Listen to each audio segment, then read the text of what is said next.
ആമോസിന്റെ പുസ്തകത്തിൽ നിന്നുള്ള വായന 8-ാം അധ്യായം 1 മുതൽ 14 വരെയുള്ള തിരുവചനം. ഇസ്രായേലിന്റെ നാശം. ദൈവമായ കർത്താവ് എനിക്ക് ഒരു ദർശനം നൽകി. ഇതാ ഒരു കുട്ട നിറയെ ഗ്രീഷ്മഫലങ്ങൾ.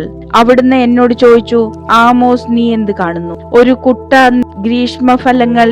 ഞാൻ മറുപടി പറഞ്ഞു, കർത്താവ് അരുളി ചെയ്തു, എന്റെ ജനമായ ഇസ്രായേലിന്റെ അവസാനം വന്നു കഴിഞ്ഞു. ഇനിമേൽ ഞാൻ അവരെ വെറുതെ വിടുകയില്ല. കർത്താവ് അരുളി ചെയ്യുന്നു, കൊട്ടാരത്തിൽ നിന്ന് ഉയരുന്ന ഗാനങ്ങൾ അന്ന് വിലാപങ്ങളായി പരിഗണിക്കും. മൃതദേഹങ്ങൾ അനവധിയായിരിക്കും. എല്ലായിടത്തും അവ ചിതറിക്കിടക്കും. എവിടെയും മൂകത.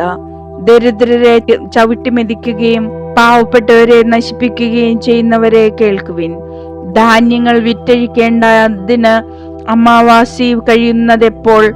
ഗോതമ്പ് വിൽക്കേണ്ടതിനും ഏഫ ചെറുതാക്കുന്നതിനും ഷെക്കൽ വലുതാക്കുന്നതിനും കള്ളത്തുലാസ് കൊണ്ട് കച്ചവടം ചെയ്യുന്നതിനും ദരിദ്രരെ വെള്ളിക്കും നിരാലംബരെ ഒരു ജോഡി ചെരുപ്പിനും വിലയ്ക്ക് വാങ്ങേണ്ടതിനും പതിര് വിറ്റഴിക്കേണ്ടതിനും സാബത്ത് കഴിയുന്നതെപ്പോൾ എന്ന് നിങ്ങൾ ചോദിക്കുന്നു.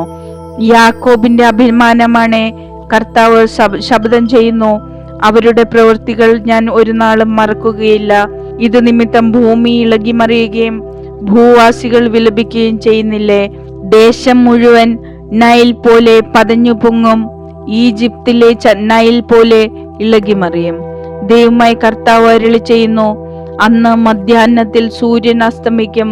നട്ടുച്ചയ്ക്ക് ഞാൻ ഭൂമിയെ അന്ധകാരത്തിൽ ആഴ്ത്തും. നിങ്ങളുടെ ഉത്സവദിനം മരണദിനമായും ഗാനങ്ങൾ വിലാപമായും ഞാൻ മാറ്റും.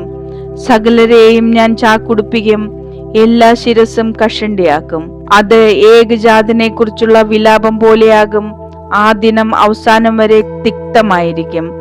ദൈവമായി കർത്താവ് അരുളി ചെയ്യുന്നു, ദേശത്ത് ഞാൻ ക്ഷാമം അയക്കുന്ന നാളുകൾ വരുന്നു. ഭക്ഷണക്ഷാമമോ ദാഹജലത്തിനുള്ള വറുതിയോ അല്ല, കർത്താവിന്റെ വചനം ലഭിക്കാത്തത് കൊണ്ടുള്ള ക്ഷാമമായിരിക്കും അത്. അന്ന് അവർ കടൽ മുതൽ കടൽ വരെയും വടക്കു മുതൽ കിഴക്ക് വരെയും അലഞ്ഞു നടക്കും. കർത്താവിന്റെ വചനം തേടി അവർ ഉഴലുമെങ്കിലും കണ്ടെത്തുകയില്ല. അന്ന് സുന്ദരികളായ കന്യകമാരും യുവാക്കളും ദാഹം കൊണ്ട് മൂർച്ഛിച്ച് വീഴും. ദാനിന്റെ ദൈവമാണ്, ബേർഷെബായുടെ മാർഗമാണ് എന്ന് പറഞ്ഞ് സമരിയായിലെ അഷിമ ദേവതയുടെ പേരിൽ സത്യം ചെയ്യുന്നവർ നിലം പതിക്കും. അവർ ഒരിക്കലും എഴുന്നേൽക്കുകയില്ല.